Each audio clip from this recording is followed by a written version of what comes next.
بسم الله الرحمن الرحيم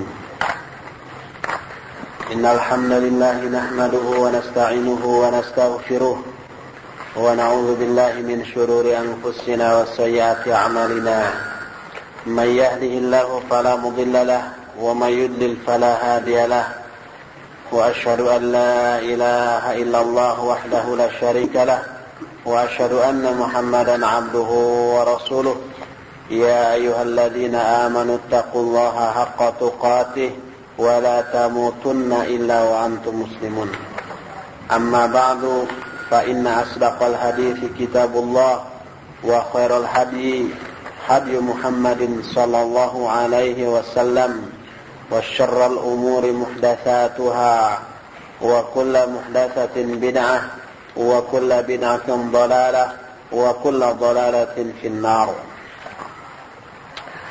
Hadirin al-ikhwah fillah, kita akan masuki sekarang pembahasan hadis ke-118 dari kitab Bulughul Maram ini, Kitab At-Taharah bab Al-Haid. Hadis ke-118 ini diterima dari Hamnah binti Jahsh radhiyallahu anha. Qalat kuntu ustahadu haidatan katsiratan syadidah. Fa'ataitu an-nabiyya sallallahu alaihi wasallam astaftihi. Faqala innama hiya raqdatun min asy-syaitan. Fatahayyadi 6 ayyamin aw 7 ayyam. ثم اغتسلي فإذا استنقأت فصلي 24 أو 23 وصومي وصلي فإن ذلك يجزئك وكذلك فافعلي كل شهر كما تحيض النساء فإن قويت على أن تؤخر الظهر وتعجل العصر ثم تغتسل حين تطهرين وتصلي الظهر والعصر جميعا ثم تؤخرين المغرب وتعجلين العشاء ثم تغتسلين وتجمعين بين الصلاتين فافعلي وتغتسلين مع الصبح وتصلين. قال وهو أعجب الأمرين إلي رواه الخمسة إلا النسائي وصححه الترمذي وحسنه البخاري. Kata Hannah binti Jahsh radhiyallahu anha, saya adalah wanita yang istihadah dengan istihadah yang sangat banyak dan sangat dahsyat. Lalu saya mendatangi Nabi sallallahu alaihi wasallam untuk meminta fatwa kepadanya. Maka kata Nabi SAW, hanyalah hal tersebut adalah raqdatu minasyaitan, yang oleh Syekh Al-Bassam, yang dimaksud dengan raqdatun minasyaitan itu artinya fahiya isabatun labbasaha syaitanu biha ala hadhil mar'atil mu'minah fi amri diniha. Ini adalah satu musibah yang ditanamkan oleh syaitan untuk menanamkan kesamaran, keraguan-raguan kepada wanita mukminah ini tentang urusan din orang itu. Jadi ini adalah godaan syaitan. Maka kata Nabi SAW, Fatahayyadi 6 ayyam, anggap dirimu sedang haid selama 6 hari atau 7 hari. Kemudian mandilah engkau. Maka apabila engkau telah suci, di sini disebutkan istanqati. Padahal barangkali yang benar, kata Abul Wafa, bukan dengan alif tetapi dengan iya. Wastangqaiti mestinya. Fa idza istangqati, apabila kamu sudah suci dari darah tadi, dari haid tadi, maka salatlah selama 24 hari atau 23 hari. Dan saum dan salatlah. Maka sungguhnya hal itu cukup bagimu. Dan demikianlah kamu kerjakan setiap bulan sebagaimana haidnya umumnya para wanita. Dan kalau kamu mampu, hendaklah kamu akhirkan salat zuhur dan kamu awalkan salat asar. Kemudian mandilah setelah ketika kamu suci. Kemudian salatlah zuhur dan asar secara dijamak. Kemudian akhirkan olehmu salat maghrib dan awalkan salat isya. Kemudian mandilah dan hendaklah kamu menjamak antara dua salat maghrib dan isya tadi. Maka lakukanlah hal itu dan kamu mandilah untuk salat subuh. Kemudian salatlah salat subuh ini. Kata Nabi SAW, wa huwa a'jabul amroini ilayya, inilah hal yang paling menakjubkan di antara dua urusan ini bagiku, kata Rasulullah SAW. Hadis ini diriwayatkan oleh 5 imam kecuali Imam An-Nasai. 5 imam maksudnya Ashabus Sunan ditambah Imam Ahmad. Ashabus Sunan itu 4, Abu Daud, An-Nasai, Ibnu Majah dan At-Tirmidzi. Hadis ini disahihkan oleh At-Tirmidzi dan dihasankan oleh Imam Al-Bukhari. Selain itu, hadis ini pun disahihkan juga oleh Imam Ibnu Munzir, Imam Abu Bakar Ibnu Arabi, Imam Asy-Syaukani, dan yang lain-lainnya termasuk Imam Ahmad bin Hanbal rahimahullah dalam salah satu riwayat darinya. Itulah tarjamah dari hadis ini. Jadi hadis ini menceritakan Hamnah binti Jahas, dia istihadhah. Istihadah kita sudah jelaskan, yaitu darah yang keluar bukan pada masa haid. Istihadahnya banyak sekali. Kata Nabi SAW, ini adalah godaan setan, perbuatan setan untuk menanamkan keraguan-raguan tentang urusan ibadah wanita. Maka kata Nabi SAW, tetap kamu harus menghitung masa haidmu 6 atau 7 hari, kemudian mandi. Kalau sudah suci dari 6 atau 7 hari itu, berarti sewaktu sisanya yang sebulan, waktu sisa dari 1 bulan setelah dipotong 6 atau 7 hari, berarti 24 hari atau 23 hari, salatlah, saumnya dan seterusnya. Dari hadis tadi kita bisa ambil beberapa faidah. Pertama, wujudul mustahadhat zamanan Nabi sallallahu alaihi wasallam. Fakunna ya'tinahu alaihi salatu wassalam wa yas'alnahu fayurshiduhunna ila ma syara'allahu fi haqqihinna. Fakadha yanbaghi li nisa'il muslimin ay yas'alna al-ulama'a fima yastabihu alaihinna fi amri dinihinna hatta fima yata'allaqu bil furuj. Pertama, hadis tadi menjelaskan adanya wanita-wanita yang mengalami istihadhah di zaman Nabi sallallahu alaihi wasallam. Jadi yang istihadhah sejak dahulu ada, tidak hanya zaman sekarang saja. Lalu mereka dahulu mendatangi Nabi sallallahu alaihi wasallam dan bertanya kepadanya. Lalu Nabi SAW memberi petunjuk kepada mereka terhadap apa yang Allah syariatkan tentang keadaan mereka. Maka seperti itu pula lah seharusnya setiap wanita muslimat, hendaklah mereka bertanya kepada para ulama tentang urusan-urusan yang samar dari urusan dinnya bagi mereka. Kalau belum tahu, tanya.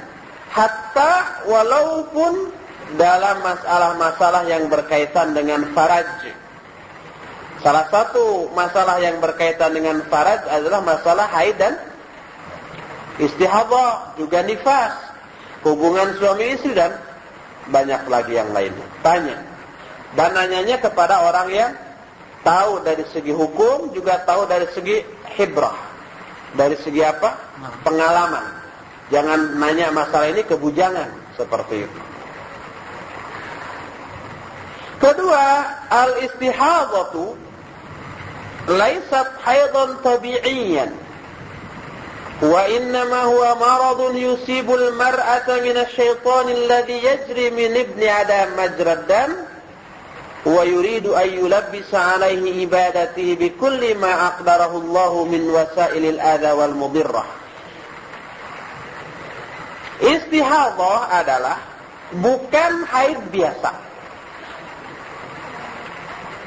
Hanyalah istihadhah itu penyakit yang dialami oleh wanita yang ditimpakan oleh setan, yang setan itu menjalar ke badan manusia melalui aliran darah manusia. Setan bermaksud hendak mentalbis, menanamkan keraguan-raguan kepada wanita itu dalam masalah ibadah dengan segala cara yang diizinkan oleh Allah Subhanahu wa taala, baik cara itu dengan memberikan al-adza.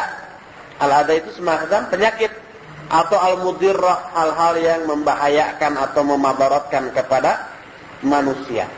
Itu adalah perbuatan syaitan.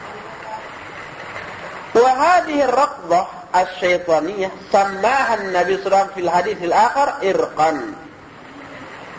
Yusamma hadha asy-syiryan bil 'adil. Wa ulama'u at-tibb yufassiruna al-istihadhah bi annaha iddirabatun tatra'u fatusabbibu hadha an-nazif alladhi rubbama yakunu hadan. Raqdah syaitaniyah ini atau istihadhah ini oleh Nabi SAW di dalam hadis lain disebut dengan sebutan irqan, atau di dalam ilmu kedokteran disebut dalam bahasa Arabnya al-adil. Saya tidak tahu istilah kedokteran di dalam bahasa Latinnya, bahasa Inggris atau bahasa Indonesianya. Apa namanya? Asyiryan. Al-asyiryan ini artinya urat darah yang dilalui pembuluh, yang dilalui darah itu apa namanya? Pembuluh. Bukan pembuluh darah yang gede. Nadi. Syiryan. Ada syiryan bil adil. Mungkin apa, pembuluh darah pena atau apa yang sejenis itulah kalau di bidang kedokteran. Para ulama atau para ahli kedokteran menjelaskan istihadhah bahwa istihadhah itu ittirabat tafra'u, goncangan-goncangan dadakan yang terjadi secara tiba-tiba, dari sana menyebabkan mengalirnya darah ini karena adanya goncangan. Hanya di sini tidak disebutkan goncangan fisik atau psikis, pokoknya ittirabat saja. Dan memang istihadhah atau termasuk haid pun dipengaruhi oleh termasuk goncangan jiwa, semacam stres, banyak masalah dan seterusnya, ataupun karena kecapean. Telah berkata Dr. At-Tabib Muhammad Ali Albar, Dokter Muhammad Ali Albar, dua gelarnya, dia doktor ya, dokter. Kalau dokter artinya sarjana di bidang kesehatan, kalau doktor sarjana S3. Jadi dia gelarnya dua, Dokter Muhammad Ali Albar. Kata Muhammad Ali Albar, al-istihadhatu damun yakhruju min ar-rahim aw min unuqir rahim aw mahbal natijatu wujudi warami hamidin aw khabithin aw wujudi iltihabin fi unuqir rahim aw mahbal aw ghairi dhalika min amradi hadzal jihaz. وقد يكون من استخدام الأقاقير ولعل هذا السبب الأخير من أكثرها شيوعا id anna istikhdam al-aqaqir tamna'u tajallut aw takhaffur hadhihi ahamu asbabil istihadah. Kata Muhammad Ali Albar, istihadah adalah darah yang keluar dari rahim atau dari leher rahim, atau yang dalam bahasa Arab disebut mahbal, leher rahim, sebagai akibat dari adanya pembengkakan di rahim atau pembengkakan di leher rahim, atau yang disebut mahbal tadi, atau penyakit-penyakit lainnya di sekitar ornamen tadi, di sekitar alat-alat tubuh tadi, mungkin rahim, leher rahim, adanya pembengkakan di sekitar itu.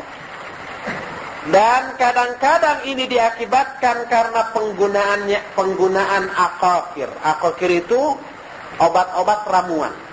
Karena penggunaan ramuan-ramuan yang dimakan oleh wanita itu, baik ramuan itu dimaksudkan tadinya untuk melangsingkan atau menggemukkan, atau ramuan itu untuk biar kelihatan wajahnya cerah, atau obat-obat lainlah yang dikonsumsi oleh wanita itu, yang ini menyebabkan terjadinya istihadah. Dan sebab yang terakhir ini merupakan penyebab yang terbanyak, kata Syekh Al-Bassam. Kata siapa? Muhammad Ali Albar. Karena apa? Karena penggunaan aqaqir, ramuan-ramuan obat-obatan tadi, ini menghalangi terjadinya proses tajallud atau takhassur, proses kelancaran metabolisme tubuh, dan ini merupakan sebab terpenting dari terjadinya istihadah. Jadi sebab yang terpenting dari terjadi istihadah karena banyaknya mengkonsumsi ramuan-ramuan atau obat-obatan yang mengakibatkan terjadinya istihadah. Nah, biasanya juga untuk wanita yang sudah mempunyai anak, salah satu penyebabnya karena ikut KB umpamanya, dengan cara makan pil atau disuntik atau yang sejenisnya. Dan itu merupakan penyebab terpenting dari terjadinya istihadah. Adapun faedah yang ketiga, al-mar'atul musabah bil istihadah allati la ta'rifu 'adata haidha al-asliyah wa laysa fi dammiha tamyizun salihun ta'rifu bihi dam al-haid min dam al-istihadah tatahayyadha bi tarki as-salati was-siyam wa nahwihuma 'adatan nisa'i fi ayyamil haid wa hiya 6 ayyamin aw 7 ta'tabiru nafsaha fihinna haidan 'alaiha ahkamul haid. Wanita yang mengalami istihadah yang tidak mengetahui kebiasaan haid sebelumnya, jadi dia umpamanya tidak tahu haid dia sebelumnya itu bagaimana, umpamanya tidak teratur lah, tidak teratur. Kalau yang sudah teratur setiap tanggal 5 sampai tanggal 12 haid, kemudian dia mengalami istihadah kan gampang ya. Pas setiap tanggal 5 sampai tanggal 12 berarti itu haid. Beres tanggal 12 walaupun darah masih keluar berarti istihadah, berarti sholat dan seterusnya. Itu kalau teratur. Sekarang kalau haidnya tidak teratur, tidak puguh waktunya, maka dia tidak mengetahui kebiasaan haidnya sebelum itu. Kemudian walaysa fid dami tamyizun salihun ta'rifu bihi damal haid min damil istihadah. Kemudian dia juga tidak bisa membedakan darah tersebut, apakah itu darah haid atau darah istihadah.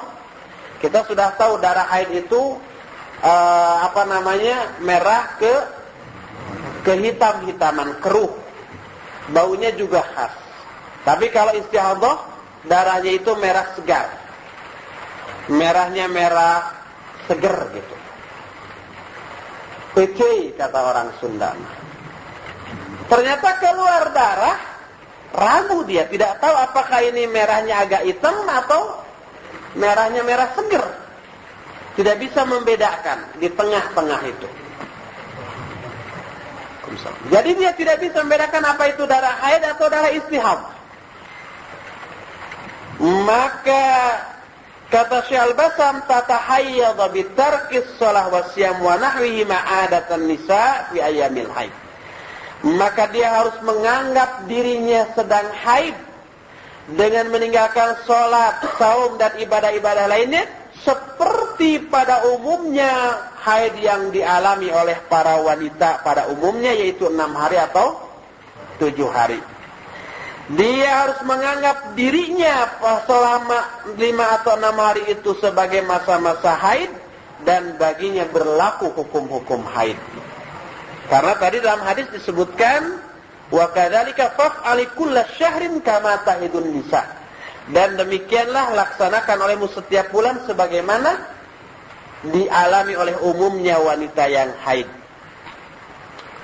Itulah faedah yang ketiga. Jadi di saat seorang wanita mengalami pendarahan keluar darah, dia tidak mengetahui kebiasaan darah haidnya, juga tidak mengetahui warna darah itu, apakah itu darah istihadah atau darah haid, karena selama ini cuek terhadap darahnya, tidak begitu memperhatikan. Pas kejadian begitu diperhatikan, nggak bisa membedakan. Maka dia harus menganggap dirinya haid selama 6 hari atau 7 hari sebagaimana umumnya para wanita mengalami hal itu, mengalami haid dengan masa selama itu 6 hari atau 7 hari. Faedah yang keempat, idza atammatil mustahadah adatan nisa ightasalat ghuslal haid walau anna dammal istihadah ma'aha fasallat 24 aw 23 yawman wa shamat wa ajza'aha dhalika 'anis salati was siyamil wajibaini 'alayha li'annaha asbahat fi hukmi at-tahirati minal haid. Kalau wanita yang istihadah ini telah melalui masa-masa haid seperti yang dialami oleh para wanita pada umumnya, jadi 6 hari atau 7 hari, setelah mengalami 7 hari haid, dia harus mandi dengan mandi haid, mandi besar berarti. Sekalipun darah istihadah masih keluar, masih menyertainya. Hendaklah dia sholat selama 24 hari atau 23 hari dalam bulan itu. Sebab umpamanya sebulan kan 30 hari, haidnya 6 hari atau 7 hari. Berarti sholatnya 24 atau 23 hari. Dan dia pun saum kalau itu di bulan Ramadan. Kalau itu dilakukan teralami di bulan Ramadan. Dan itu cukup baginya mencukupi dari sholatnya dan saumnya. Yang kedua, ibadah itu merupakan 2 kewajiban atasnya. Karena wanita itu telah menjadi wanita yang suci dari haid. Itulah faedah yang keempat. Salam. Adapun faedah yang kelima, taf'alu hadhihi sifah kulla syahrin لأن العادة الغالبة عند النساء أن الشهر في الحيض والطهر 30 يوما 6 أو 7 منها حيض والباقي الطهر فهذه أقرب حالة لها والغالب أن يكون شهرها شهرا هلاليا. Si wanita itu harus melakukan hal tersebut setiap bulan. Karena kebiasaan yang umum dialami oleh para wanita, bahwa 1 bulan itu dia mengalami masa haid dan masa suci itu 30 hari. 6 atau 7 hari di antara 1 bulan itu dianggap masa haid dan sisanya masa suci. Dan ini keadaan yang terdekat bagi wanita itu. Dan hendaklah umumnya hitungan bulan yang diberlakukan bagi wanita itu adalah bulan hilaliyah, bulan qamariyah, bukan bulan masihiyah. Sebab kalau masihiyah ada 31 tahun. 31 31 hari dan ada juga yang 28 hari. Tapi kalau bulan Qamariyah antara 29 30 29 30, tidak ada yang 31. Yang keenam, inna dammal istihadhah la yamna'u min as-salati wa nahwiha min al-ibadati al-wajibi 'alaiha laha taharah.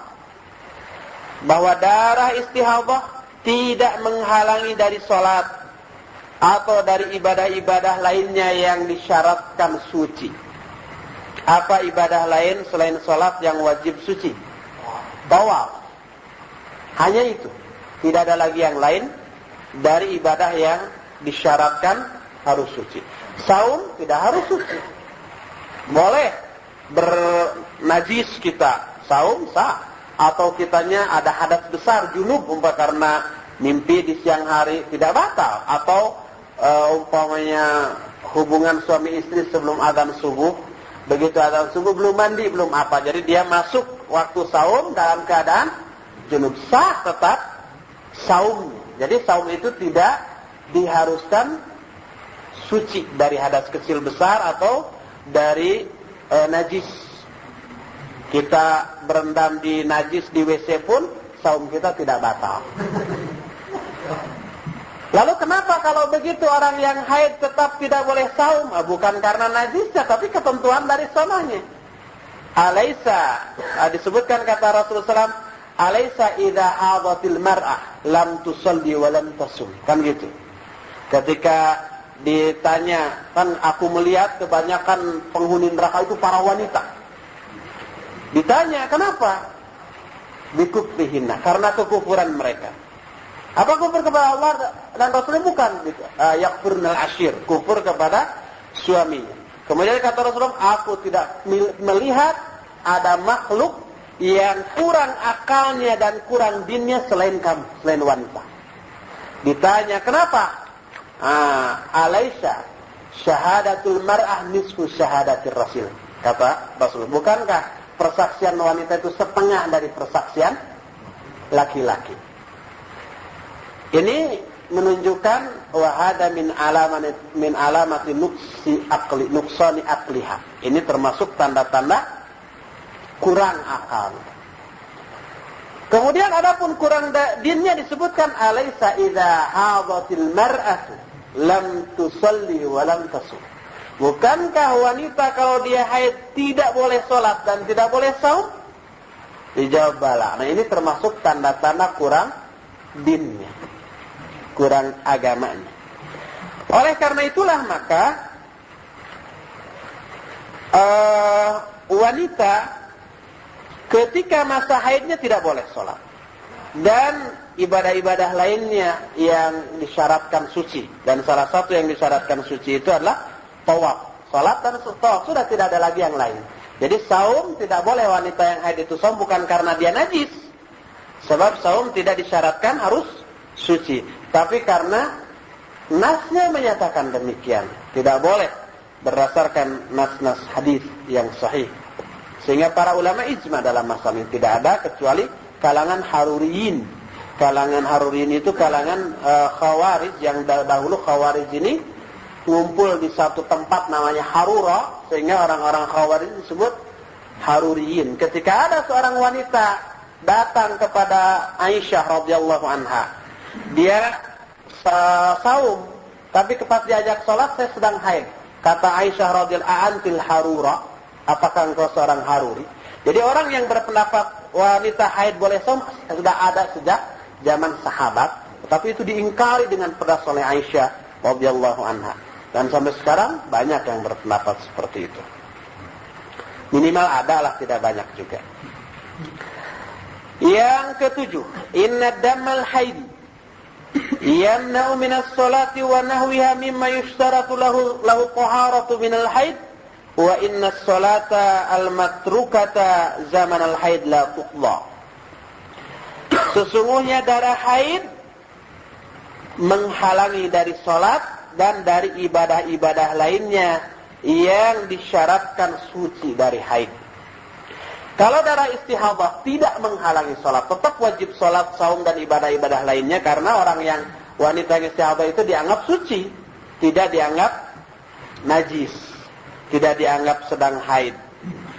Tapi kalau darah haid menghalangi dari sholat dan dari ibadah-ibadah lainnya yang disyaratkan suci dari haid. Seperti tidak boleh tawaf tadi di Ka'bah. Dan sholat yang ditinggalkan pada masa haid tidak harus diqadha. Bahkan tidak boleh. Kalau tidak harus bisa berarti boleh kan? Tidak boleh diqadha. Sudah, biarkan saja. Adapun faidah yang ke-8, innad damma najasun yajibu ghusluhu. Sesungguhnya darah ini najis. Ini menurut Syekh Al-Basam berdasarkan hadis ini, karena tadi dijelaskan dalam hadis ini harus dicuci, harus mandi. Harus mandi. Tapi nanti ada pembicaraan, kita akan kutipkan penjelasan dari Syekh Al-Albani hafizahullah rahimahullah tentang darah. Apakah betul darah itu najis atau tidak? Tapi di sini Syekh Al-Basam menyatakan innad dama najasun yajibu ghusluhu, bahwa darah itu najis dan wajib dicuci. Terakhir yang ke-9, jumhurul ulama la yujibuna al-ghusla 'ala al-mustahadhah, falaysa ladaihim ma ya'tamiduna 'alayhi fi wujubihi, wa innama istahabbuhu laha istihbaban, fa idza aradatil mustahadhah an taghtasila fa badalan min an taghtasila li kulli salatin min salawatil khams mimma yusabbibu lahal masyaqqah al-kabirah la siyama fi zamanil bard fa inna laha an tuakhira adh-dhuhra ila akhir waqtiha wa tuqaddimu al-'asr ila ila awwal waqtiha wa tusallihima fi waqtayhima bi ghuslin wahidin wa kadzalika al-maghrib wal isya wa hadha ma yusamma al-jam'u as-suri. Amma al-fajru falaha ghuslun mustahabbun wahidun liinqita'iha amma qablaha wa ma ba'daha min as-salawatil khams wa la syakka anna al-ghusla fihi kamalun nadhafa laula al-masyaqqah al-'azimah. Jumhurul ulama tidak mewajibkan mandi bagi wanita yang istihadah. Mereka tidak mempunyai dalil yang bisa dijadikan sandaran dalam mewajibkannya. Mereka hanyalah mensunnahkan dengan sunnah muakkadah. Istahabbu laha istihbaban. Jadi menekankan sunnahnya. Jadi wanita yang istihadah tidak wajib mandi ketika akan sholat, tetapi ditekankan, disunnahkan. Maka apabila wanita yang istihadah ingin mandi, maka sebagai ganti dari mandi untuk setiap sholat dari sholat-sholat yang 5 waktu, yang kalau mandi setiap kali sholat yang 5 waktu itu akan menyebabkan kesulitan besar, terutama pada waktu musim dingin. Kalau di kita musim dingin masih bisa mandi, tapi kalau di Saudi musim dingin, wah jangankan mandi, keluar aja di rumah tanpa mantel yang tebal itu nggak akan kuat. Nah, jadi apabila harus mandi setiap sholat, ini akan menimbulkan kesulitan yang besar, apalagi pada waktu musim dingin. Maka sebagai ganti dari mandi setiap sholat itu, seorang wanita yang istihadah boleh dia mengakhirkan sholat zuhur di akhir waktu dan menyegerakan sholat asar di awal waktunya. Kemudian wanita itu sholat zuhur dan asar ini secara beruntun. Zuhur dulu, kemudian salam, kemudian masuk waktu asar, kemudian sholat di waktunya masing-masing dengan satu mandi. Demikian juga maghrib dan isya. Dan ini kan kemudian disebut dengan jamak suri, bukan jamak sururi. Jamak suri dengan sor. Jamak suri itu artinya jamak hanya dari segi penglihatan. Terlihatnya seperti jamak padahal bukan. yaitu melakukan sholat zuhur pada waktunya tapi di akhir waktu, dan sholat asar pada waktu asar tapi di awal waktu. Umpama ini asar itu pas jam 3, maka seorang wanita yang alhamdulillah, yang istihadah, dia harus mengakhirkan sholat zuhurnya sampai jam 3 kurang 10 bawah. Jam 3 kurang 20 mandi dia sampai 10 menit kira-kira. Jam 3 kurang 10 lalu sholat zuhur. Beres sholat zuhur, salam kanan salam kiri, masuk waktu asar, azan asar, kemudian dia qomat lagi dan sholat asar pada waktu asar. Zuhur pada waktu zuhur, asar pada waktu asar. Tapi dua sholat ini dilakukan dengan satu kali mandi. Nah, ini kelihatannya seperti jamak karena beres zuhur salam langsung asar. Kelihatannya seperti jamak padahal bukan, karena dilakukan pada waktunya masing-masing. Yang ini kemudian disebut dengan jamak suri. Jadi zuhur dengan asar begitu, maghrib dengan isya juga begitu. Umpama isya jam 7, maka sholat maghrib jam 7 kurang 10. Kalau diperkirakan maghribnya 10 menit cukup. Beres salam langsung adzan isya, masuk waktu isya, lalu dia salat isya. Jadi kelihatan seperti jamak karena berturut-turut, padahal itu dilakukan pada waktunya masing-masing. Ini yang disebut jamak subuh.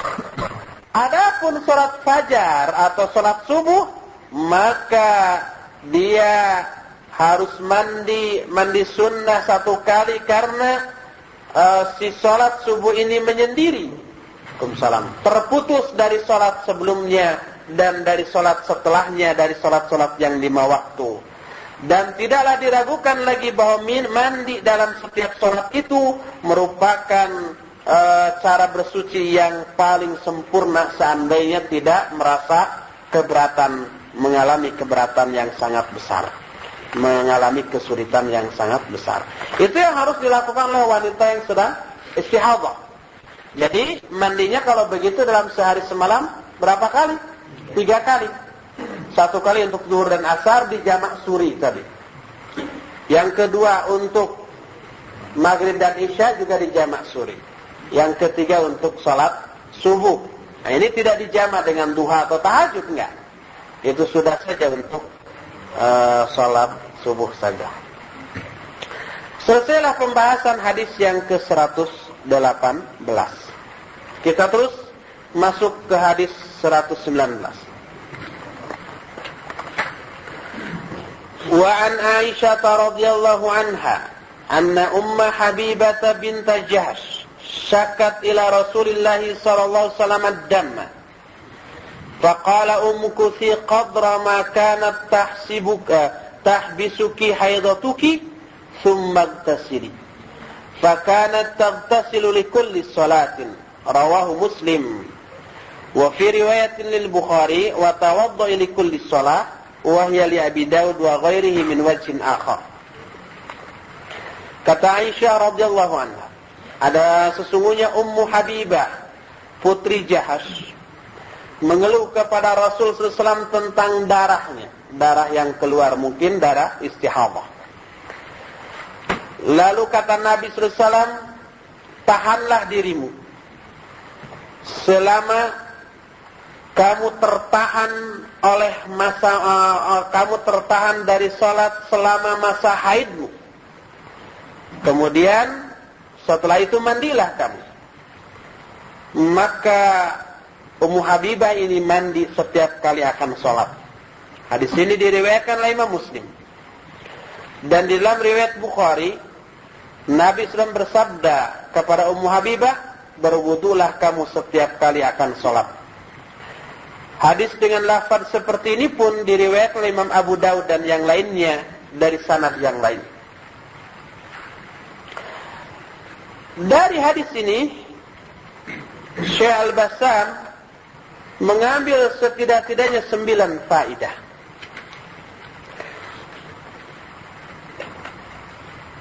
Pertama, innal mustahadah. Bit di atas dulu. Hadis ini menjelaskan syakkat Ummu Habibah ila Nabi sallallahu alaihi wasallam istimrar khurujid dami minha fa arsyadaha ila al-ahkamil atiyah. Ummu Habibah mengadukan kepada Nabi sallallahu alaihi wasallam tentang darah yang terus-terusan keluar dari dirinya. Lalu Nabi SAW memberikan petunjuk kepada Ummu Habibah dengan hukum-hukum berikut ini.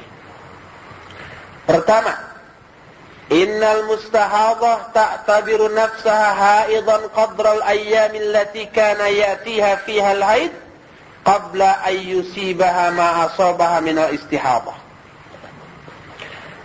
Pertama, wanita yang istihadah harus menganggap dirinya haid selama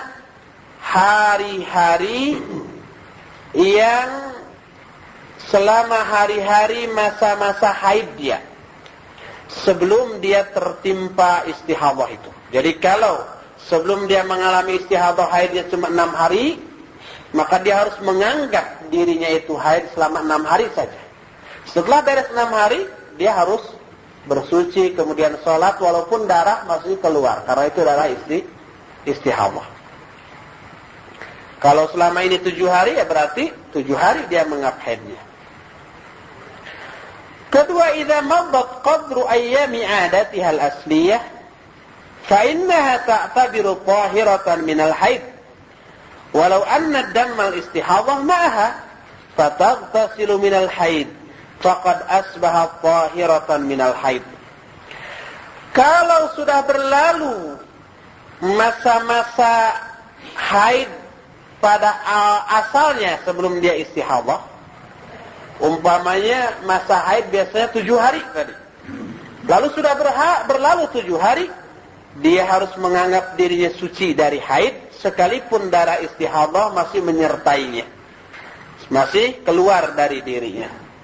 Lalu dia mandi dari haid dan dia telah berubah menjadi wanita yang suci dari haid. Kalau suci dari haid berarti wajib melaksanakan semua kewajiban, walaupun darah masih keluar, tapi itu diyakini darah istihadah, bukan darah haid. Ketiga, innal mustahadata ta'tabiru mimman hadatsuhu daimun la yanqati wa alaihi fayajibu 'alaiha al-wudu' li kulli salatin in kharaja minha ma yanqudul wudu wa illa fahiya baqiyatun ala taharatiha. Sesungguhnya wanita yang istihadah tu'tabaru mimman hadatsuhu daim. Wanita yang istihadah itu dianggap sebagai orang yang berhadas terus-terusan yang tidak ada putus-putusnya, karena darah keluar terus-terusan. Jadi dia dianggap sebagai orang yang berhadas terus-terusan. Maka wajib bagi wanita yang istihadah itu wudu setiap kali akan sholat apabila keluar dari dirinya hal yang membatalkan wudu, seperti keluarnya darah istihadah itu. Kalau tidak keluar, umpamanya kadang-kadang wanita yang istihadah itu selama sejam 2 jam tidak keluar darahnya, umpamanya pas maghrib nih, sudah mandi, sholat, terus sampai isya nggak keluar lagi darah itu. Nah, itu tidak wajib wudu, maka dia tetap di dalam kesuciannya. Tapi kalau keluar berarti nanti wajib lagi wudu lagi. Keempat, Ummu Habibah min hirsiha radhiyallahu anha ala kamali taharah lil ibadah fa innaha taghtasilu li kulli shalah. Adapun Ummu Habibah, ya, karena beliau seorang yang sangat bersungguh-sungguh untuk meraih kesempurnaan taharah dalam ibadah, dia mandi setiap kali akan sholat. Sebagaimana hadis tadi mengatakan fakanat taghtasilu li kulli shalah, dan Ummu Habibah itu selalu mandi setiap kali akan sholat. Ini saking beliau ini bersemangat, tamak dalam arti positif, tamak untuk meraih kesempurnaan taharah dalam ibadah, dia mandi setiap kali akan sholat. Yang kelima, qala Syekhul Islam rahimahullahu ta'ala, damul istihadah ma'a damil haid muskil. Wala budda min fasilin yumayyizu bainahuma wal alamatu thalathun. Darah istihadah, perbedaannya dengan darah haid ini iskal sekali. Apa? Maya, samar, maya ya. Kalau apa namanya? Agak sulit dibedakan. Tipis sekali beda. Maya mafrodik. Iskala tuh jangan disebut lagi. Di darah istihadah bedanya sangat sedikit sekali dengan darah atau samar sekali dengan darah haid. Maka mau tidak mau harus ada hal yang bisa membedakan antara dua jenis darah ini. Dan tanda perbedaannya ini ada 3 kata Syekhul Islam Ibn Taimiyah. Pertama, al-adatu wa hiya aqwal alamat li'anna al-asla biqa'ul haid duna ghairihi. Pertama, tanda pertama untuk membedakannya dilihat dari kebiasaan. Dan ini merupakan tanda yang terkuat karena asal kebiasaan ini merupakan tetapnya kebiasaan haid, bukan yang lainnya. Umpamanya seorang wanita biasa haid dari tanggal 5 sampai tanggal 12 tadi, terus saja begitu, maka itu harus dianggap haid setiap kali tanggal tersebut, walaupun dia mengalami istihadah. Umpamanya baru tanggal 1 sudah keluar darah. Biasanya kan tanggal 5, ini tanggal 1 keluar darahnya segar lagi, berarti bukan haid tapi istihadah. Terus istihadah itu keluar sampai tanggal umpamanya 20. Nah, wanita itu sebelum tanggal 5 tetap dianggap istihadah. Dan dia harus menganggap dirinya haid seperti biasa dari tanggal 5 sampai tanggal 12. Beres lewat tanggal 12, walaupun darah masih keluar, dia harus menganggap dirinya suci. Kemudian mandi, sholat, dan yang lain-lainnya. Itulah kebiasaan. Jadi tanda yang pertama dilihat dari kebiasaan al-adah, dan ini merupakan tanda yang terkuat. Yang kedua, at-tamizu, fa inna dammal haidi aswadu sakhinun wa damul haid ahmar safi. Kedua, dari segi perbedaan warna. Karena darah haid itu adalah hitam keruh, sedangkan darah istihadah adalah darah merah yang segar, yang sofi, yang bersih. Ini mungkin ada salah cetak, wa damal istihadah bukan damal haid ya. Fa inna damal haid aswadu sakhinun wa damal haid lagi ini. Mesti damal istihadah ahmar safi. Jadi kalau istihadah itu merahnya merah segar, tapi kalau darah haid merahnya hitam keruh. Ketiga, i'tibaru adati ghalibin nisa li'anna al-asla ilhaqul fardi bil aghlab. Ketiga, harus mengikuti kebiasaan umumnya para wanita. Karena pada asalnya setiap individu harus mengikuti ketentuan yang berlaku untuk umumnya manusia. Jadi umumnya wanita, umpama masa haid itu begini atau darah haid itu begini umumnya. Lalu ada wanita yang lain daripada yang lain. Nah, bingung dia menentukan hukumnya. Dia harus mengikuti kebiasaan umumnya para wanita dalam masalah haid. Nah, ini yang ditetapkan oleh Syekhul Islam Ibn Taimiyah.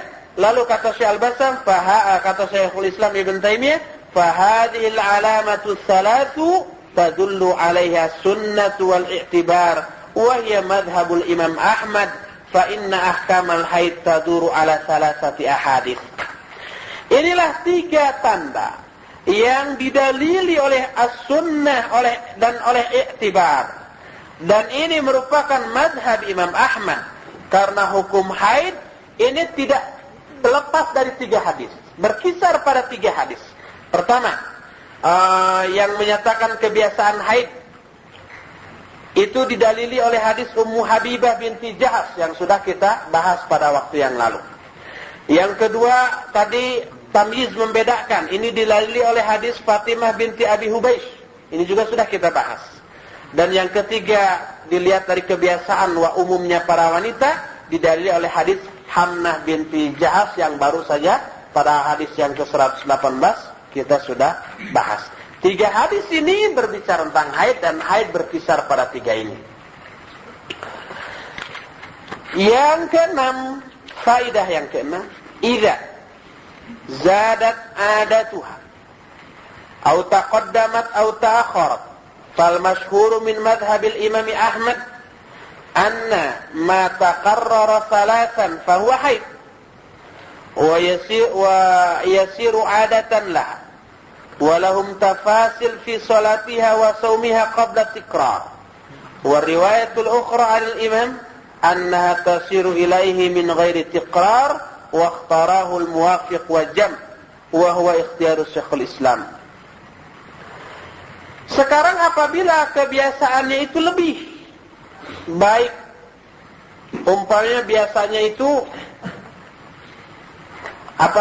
tidak puguh juga, kadang-kadang lebih dulu haidnya, kadang-kadang rada telat begitu, tapi tidak hamil, kadang-kadang baru 3 pekan sudah haid lagi, tapi betul-betul darah haid. Kadang-kadang lebih dari sebulan, sebulan setengah baru haid lagi. Bagaimana cara menentukannya? Maka yang masyhur dari mazhab Imam Ahmad, dia harus melihat tikrar. Kalau umpamanya kebiasaan itu sampai 3 kali berturut-turut, maka itu merupakan kebiasaan haid dia. Umpamanya telat terus setengah bulan baru haid, setengah bulan haid, berarti memang kebiasaannya dia setengah bulan. Kalau baru 3 pekan haid, 3 pekan haid, 3 pekan haid, berarti memang kebiasaan haid dia 3 pekan. Wa yasiru adatan lah, jadilah itu kebiasaan haid dia seperti itu. Maka para ulama ada penjelasan tafsir tentang sholatnya, saumnya sebelum tikrar, sebelum terulang hal itu 3 kali. Bagaimana kalau itu kan 3 kali itu baru sekarang, kemarin-kemarin bagaimana? Tidak seperti itu terus. Ini ada rincian penjelasan dari kalangan para ulama. Riwayat lain dari Imam Ahmad bahwa disebutkan anna tasiru ilaihi min ghairi tikrar, maka wanita itu dianggap haid ketika itu walaupun tidak berulang. Dan ini merupakan pendapat yang dipilih oleh Al-Muwafiq dan Jam', dan ini merupakan pendapat yang dipilih juga oleh Syekhul Islam Ibn Taimiyah. Dalam Al-Faid disebutkan wahwal mukhtar, ini pun merupakan pendapat yang terpilih. Dalam Al-Insaf dikatakan wahwa shawab wa alaihi al-amal wa la yasa'un nisa'ul amala bi ghairihi. Dan inilah yang benar, dan ini pula yang harus diamalkan, dan tidak boleh para wanita beramal selain dengan hal ini. Kemudian di dalam Al-Ikhtiyarat disebutkan wal muntaqalah idza taghayyarat adatuha bi ziyadatin aw naqsin aw intiqalin fadzalika haidun hatta ta'lama annaha mustahadhah bi istimrarid dam. Adapun tanaqul itu perubahan siklus haid. Biasanya tanggal sekian, kok jadi tanggal sekian lagi, apalagi yang sudah melahirkan biasanya masa haidnya juga berubah atau kadang-kadang keparah-rubuh tadi. Apabila kebiasaannya berubah, baik bertambah lama atau bertambah sebentar, atau waktunya berpindah, maka itulah memang masa haid dia sampai dia mengetahui bahwa dia sudah mengalami istihadhah. Jadi kalau tidak mengalami istihadhah itu dianggap sebagai masa-masa haid. Dan seterusnya di sini dijelaskan lagi beberapa faidah yang lainnya lagi, yang sebenarnya penjelasan berikutnya ini sudah tercakup dalam penjelasan sebelumnya. Hanya poin terakhir disebutkan bahwa masa-masa suci ini tidak ada batas minimal dan tidak ada batas maksimalnya. Pokoknya selama darah itu keluar dan bisa dikenali itu darah haid. Selama darah tidak keluar, maka saat itu dianggap sebagai masa-masa suci, itu saja. Kalau nggak ada yang keluar apa-apa sampai tahunan, ya berarti itu sudah suci terus, gitu. Suci terus, atau mungkin dia belum balik, atau mungkin karena sudah menopause, yang sudah berhenti masa haidnya karena sudah tua. Tapi ini masih muda, 24 tahun ini sudah nggak ada haid, mungkin ada, wallahu a'lam. Pokoknya kalau nggak keluar darah suci saja, walaupun ada ya, walaupun ada. Nah, nampaknya ikhwan, azakumullah, hanya 2 hadis yang bisa kita bahas pada hari ini. Insyaallah hadis-hadis berikutnya masih berkaitan dengan masalah haid, apa saja yang boleh dilakukan kepada wanita yang haid, dan bagaimana dam atau denda yang harus dilakukan oleh suami yang menggauli istrinya yang sedang haid, dan seterusnya nanti insyaallah akan kita bahas. Waktu yang ada sekarang sisanya akan kita gunakan untuk tanya jawab.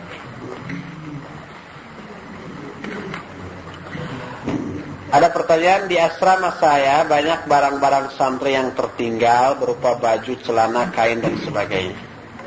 Dan sepertinya barang tersebut tidak akan diambil lagi oleh pemiliknya. Dan juga barang-barang tersebut sudah lama.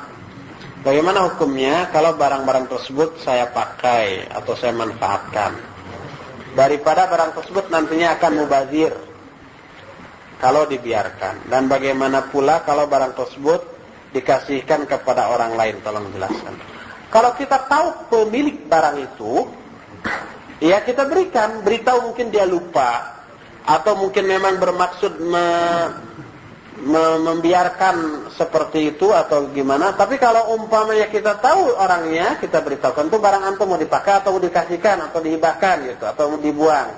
Nah, lalu kalau tidak tahu, kita salabarkan. Apa salabarkan itu?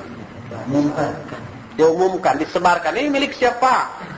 Ada celana kolor warna anu namanya. Disebarkan. Ini dianggap luqata sampai masa 1 tahun. Kalau nggak ada yang ngaku, pakai. Saya bepergian dari Bandung ke Garut. Sampai di sana tidak lama lagi terdengar azan. Manakah yang benar? Apakah saya melakukan sholat jamak qashar atau jamak tamam tanpa diqashar? Soalnya saya hari itu juga akan pergi pulang ke Bandung. Khawatir setiap di Bandung masuk waktu maghrib. Tolong dijelaskan.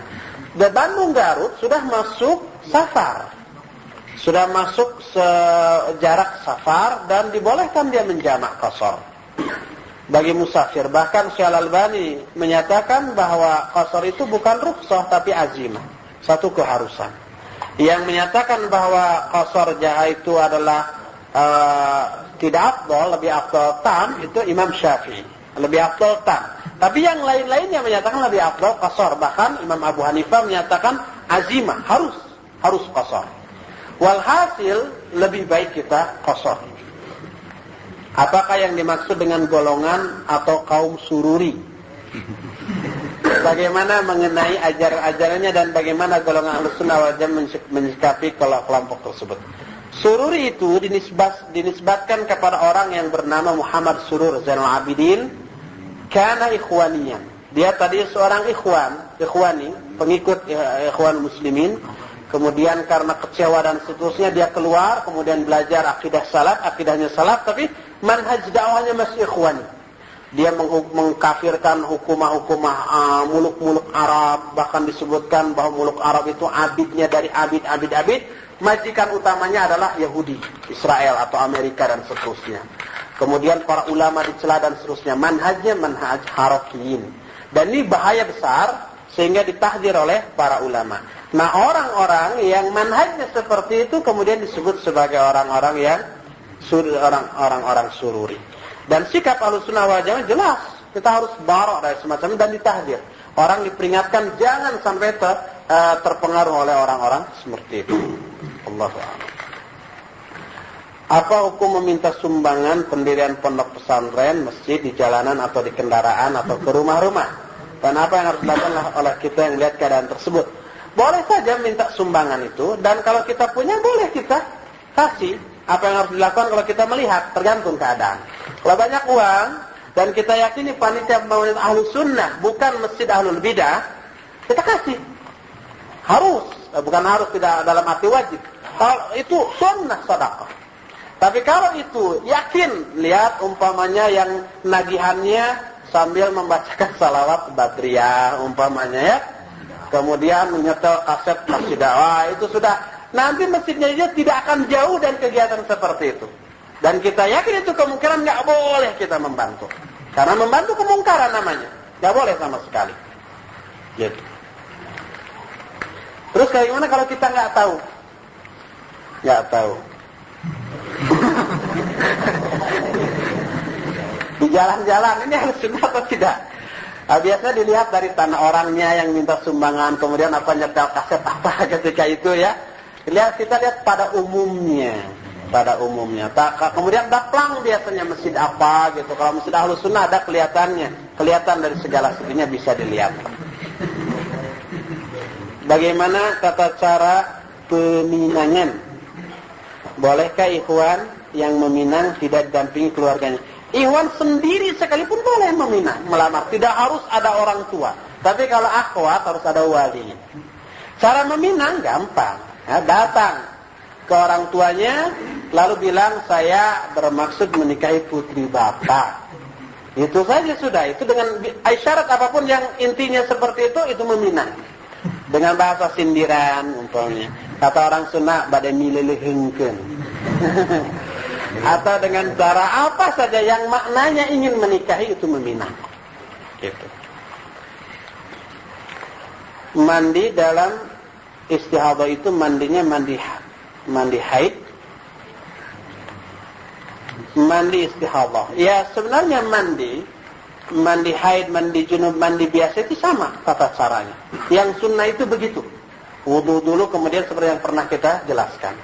Adapun batasan mandi asal terbatasi dari ujung rambut sampai ujung kaki, walaupun tidak dengan cara mengikuti sunnah itu sah, suci, walaupun tidak mendapatkan pahala sunnah. Umpama kita nyebur ke kolam, semua kebasa itu suci dari najis dan hadas kecil ataupun hadas besar. Hanya dia tidak memperoleh pahala sunnah mandi. Apabila seorang penguasa telah jelas kekafiran dan ada fatwa ulama tentang kekufurannya, apakah boleh kita menjelek-jelekan penguasa tersebut di depan massa yang banyak? Ini kemana arahnya nih? Penguasa di mana nih? Jangan sampai ini diaku-aku sudah ada fatwa. Padahal ulama itu adanya di luar negeri. Penguasanya ada di negeri yang lain dan tidak kenal. Bagaimana bisa tahu?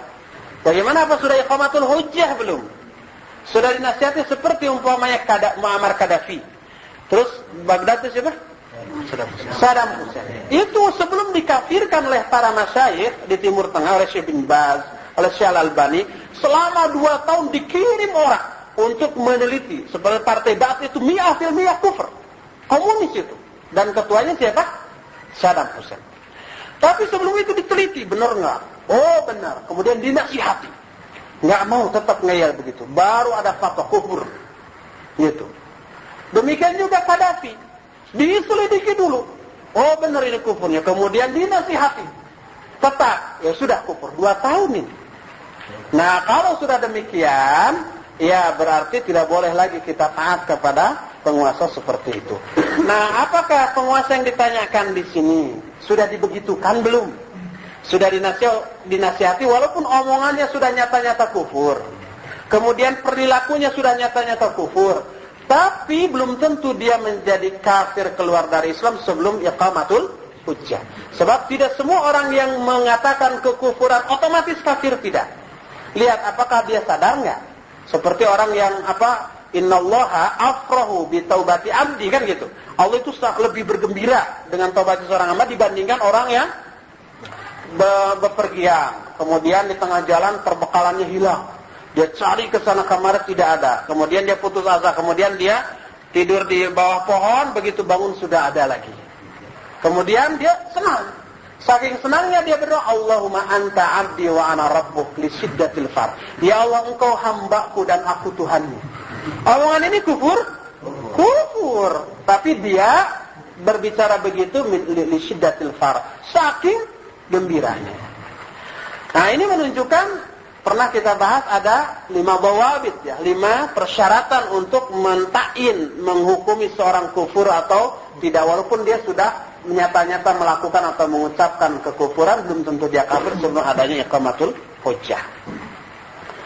Nah, jadi bila ada seorang pengasuh telah jelas kekafirannya, apakah boleh kita menjelek-jelekan pengasuh tersebut di depan masa yang banyak?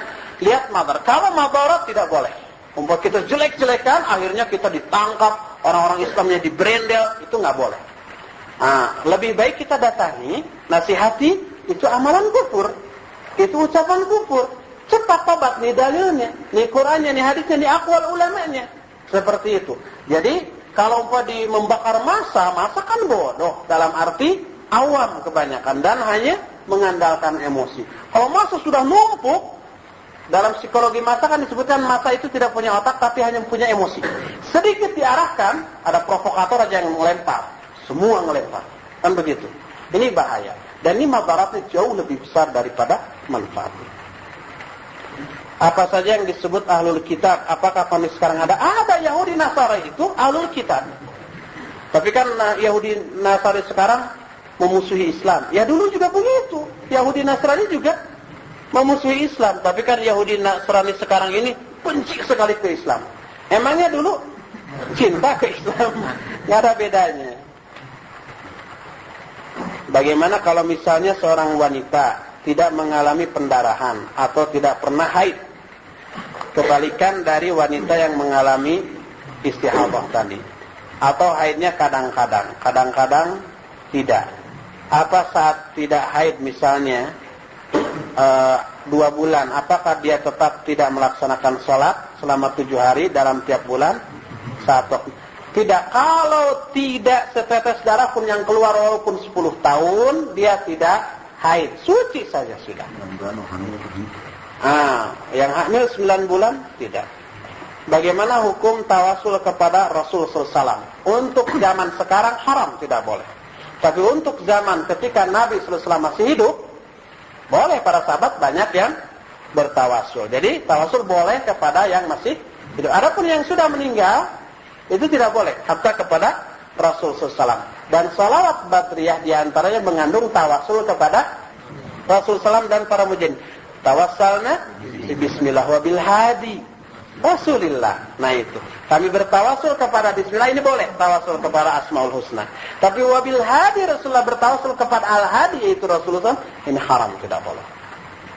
Ini pernah kita jelaskan hari Sabtu ya, entah berapa tahun yang lalu.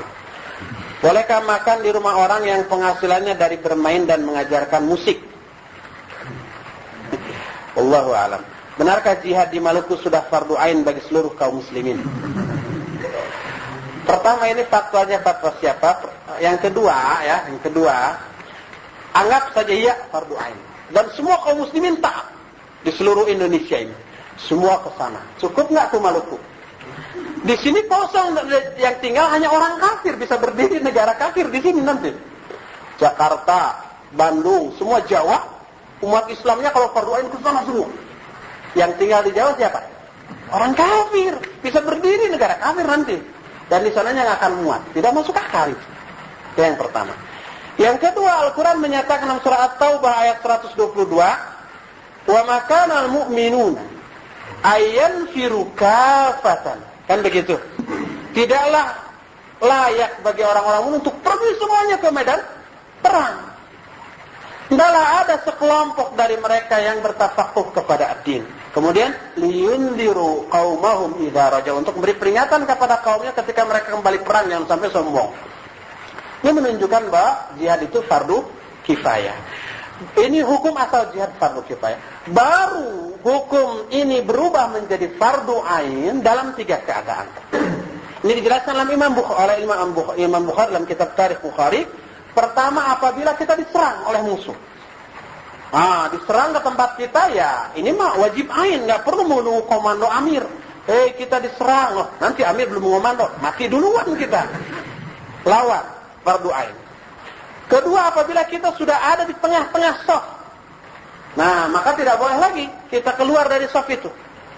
Umpamanya kita sedang memberikan bantuan ke Maluku, memberikan bantuan ini, sedang begitu. Tiba-tiba, wah, ada instruksi semua perang sebab tenaga nggak cukup, kita sudah masuk saf. Walaupun kita orang Bandung, tapi pas ada di sana nggak boleh kita keluar lagi. Harus ikut perang, wajib ain. Kalau mundur itu lari dari medan peperangan. Nah itu dosanya besar. Ketiga, bagi orang yang ditunjuk imam atau amir untuk berperang ke satu negeri, yang hukumnya fardu kifayah ke sana, tapi orang itu ditunjuk. Kamu sebagai panglima anu harus perang. Kamu sebagai intel harus ikut perang. Maka wajib ain bagi dia. Nah, 3 keadaan ini yang merubah hukum jihad yang tadinya fardu kifayah menjadi fardu ain. Allahu a'lam. Mandi istihadah keramas tidak? Iya, keramas. Maksudnya keramas itu dibasahi rambut. Kalau rambut tidak dibasahi, bukan mandi namanya. Tapi mandi tanpa rambut. Tapi yang dimaksud keramas itu apakah harus pakai sampo? Enggak harus. Asal dibasahi aja. Nah, samponya apa? Terserah. Mau pakai sampo mau tidak terserah ya. Yang penting basah. Ya. Gimana kalau yang jihad yang panggilan itu berarti menggunakan ilmu kayaknya bertanya saya nggak tahu dari mana sih mana orang tuanya bisa mengatakan ya ini saya ini mengatakan wajib ain bagi orang yang serang dan wajib ain bagi penduduk di tetangganya untuk membantu negeri yang serang untuk negeri yang serang. Iya, katanya ada Syekhul Islam Ibn Taimiyah. Entah dalam kitab apa, kita nanti harus teliti dulu. Dan apakah ini mutlak? Wajib ain bagi yang diserang dan wajib ain bagi tetangga yang diserang. Kemudian kita harus pertanyakan tetangga itu jaraknya sejauh mana. Kalau memang betul begitu, ini wajib ainnya bukan hanya seluruh Indonesia. Sebab Jawa jauh ke Maluku. Yang lebih dekat mungkin Malaysia, Filipina, Brunei, Singapura begitu, itu jauh lebih dekat. Kenapa tidak diwajibkan atas mereka? Karena mereka tetangga yang lebih dekat daripada kita. Dan kenapa ketika Moro dulu tidak diwajib-ainkan? Padahal itu juga Muslim gitu kan? Dan seterusnya. Nah, kalau tak betul ada penjelasan Syekhul Islam Ibn Taimiyah, kita harus mempertanyakan juga kepada masyayikh nanti yang berfatwa dengan hujah Syekhul Islam ini. Yang dimaksud tetangga itu sejauh mana batasannya? Apakah Bandung atau Jawa di sini termasuk dianggap tetangga yang kena kewajiban, sedangkan Malaysia walaupun dekat tetapi karena beda negara tidak kena kewajiban? Apakah memang Islam juga mengenal batasan teritorial semacam itu karena beda negara walaupun dekat? Umpamanya perbatasan kelihatan tuh lagi perang. Itu bukan negara saya. Apakah begitu juga? Allahu a'lam. Ini kita harus tabayun benar-benar hukumnya. Jangan sampai kita beramal tanpa ilmu. Kita maksudnya ingin ibadah, tapi karena kebodohan kita terjerumus ke dalam bid'ah. Dan masalah jihad sangat dekat, sangat mungkin terjerumus ke dalam bid'ahnya Khawarij. Bid'ahnya Khawarij itu adalah perang tanpa imam. Anda sudah membahas Lum'atul I'tiqad. Dalam Lum'atul bab akhir ada satu bab yang berjudul Al-Jihadu ma'al a'immah, atau jihad beserta para imam. Imam kaum muslimin. Bukan sendiri-sendiri yang mujahid jihad, yang enggak. Harus ada instruksi.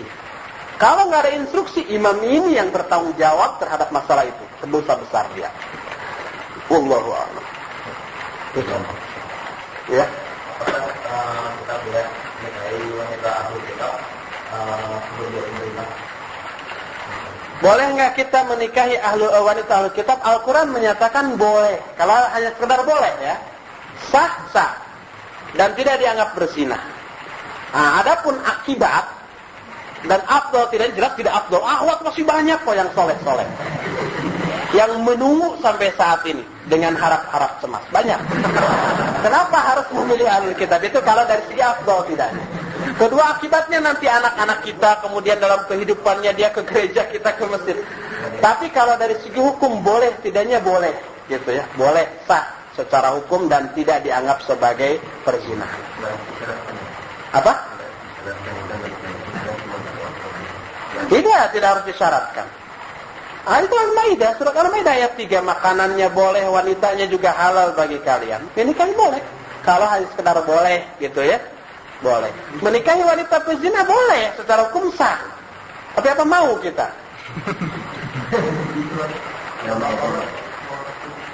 Gimana?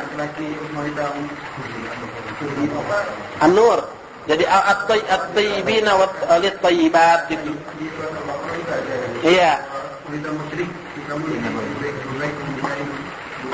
Yang dimaksud musyrik itu adalah musyrik selain ahlul kitab. Semacam musyrik penyembah berhala. Kalau di kita sekarang Buddha, Hindu, kalau musyrik itu nggak boleh. Tapi Yahudi Nasrani yang dikatakan sebagai ahlul kitab boleh. Gitu. Tapi selain ini, musyrik selain ini, memang Yahudi Nasrani jelas musyrik ahlul kitab. Tapi Al-Quran membolehkan, makanannya boleh dimakan oleh kita dan juga wanitanya halal untuk kita nikahi. Kalau dari segi halal tidaknya halal boleh. Tapi afdal tidaknya jelas tidak afdal, gitu. Dan bahayanya lebih besar. Tapi sah. Kalau lain halnya kalau kita nikah sama orang Hindu atau Buddha, nikahnya tidak sah, dosa besar kita. Dan kita dianggap berzina dengan dia. Tapi ahlul kitab sah dan tidak dianggap berzina, tetapi nanti akan timbul akibat-akibat yang negatif. Itu lain perkara itu. Iya.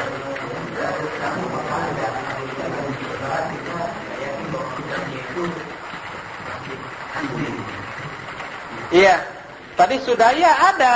Kitabnya sekarang kan sudah dirubah. Dari zaman Nabi sudah dirubah. Apa kitab di zaman Nabi SAW seperti Injilnya, Taurat itu masih asli? Ini sudah banyak dirubah. Bahkan ketika awal itu dibukukan juga sudah tidak asli lagi. Ahlul kitab ada sekarang ahlul kitab Yahudi Nasrani ada, dan tidak ada bedanya dengan Yahudi dan Nasrani di zaman Rasul SAW. Apa bedanya? Sekarang ini sangat benci kepada Islam. Emangnya dulu nggak benci ke Islam? Walam tarda ankal yahudu walam, itu ayat itu turun pada zaman Yahudi, zaman Rasul SAW, bukan untuk zaman sekarang. Gitu. Ada ya. Jadi Kristen dan Yahudi itu sama. Ya, iya sama. Hal itu juga gitu.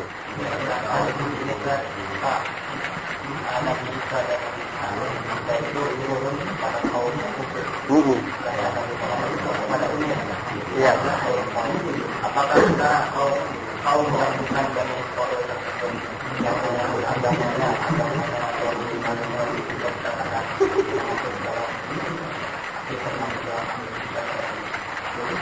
Iya, sebenarnya ahlul kitab itu adalah orang-orang yang meyakini, mengamalkan apa yang ada dalam kitab yang pernah diturunkan kepada nabi-nabi sebelumnya, yaitu Zabur, Taurat, dan Injil.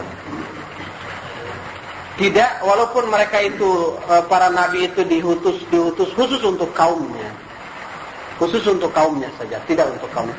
Tidak berarti kalau kaum yang lain akan beriman, ikut kepada ajarannya kemudian tidak diterima. Tidak berarti begitu. Tetapi ini secara wakil, Nabi Musa AS hanya dakwah kepada kaumnya saja. Karena yang ada manusia satu, hanya kaum itu saja. Tidak ada kaum yang lain. Kalau ada kaum yang lain, diutus Nabi yang lainnya lagi kepada mereka. Dan tentu saja membawa minimalnya suhuf yang Allah turunkan kepada mereka. Oleh karena itu, walaupun umpamanya sekarang Yahudi dan Nasrani yang ada di Indonesia bukan dan Israel, tapi mereka mengiktikadi apa yang ada dalam kitab itu sebagai satu itikad yang benar, meyakini mereka. Nah, kemudian itu yang kemudian disebut ahlul kitab. Termasuk orang-orang Nasrani dan Yahudi yang ada di di Madinah atau di Mekah, itu belum tentu seluruhnya adalah orang-orang Bani Israel. Belum tentu, tapi mereka tetap disebut sebagai Yahudi dan Nasrani atau ahlul kitab. Allahu a'lam. Ya, terakhir.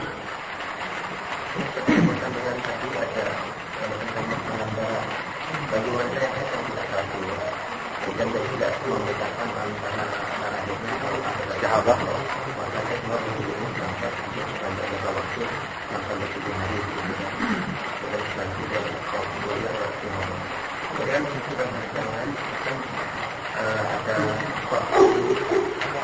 Indonesia masalah utama dan ini sekarang pada saat itu kan dia tidak tahu kemudian hanya tidak terang kemudian dia pada masa dia tidak terjadi dia tahu dia 6 hari tidak ada jalan. Kemudian setelah itu dia harus beristirahat, tapi darahnya bentuknya sama kan, sama dan dia tidak mendengarkan masa tidak berapa.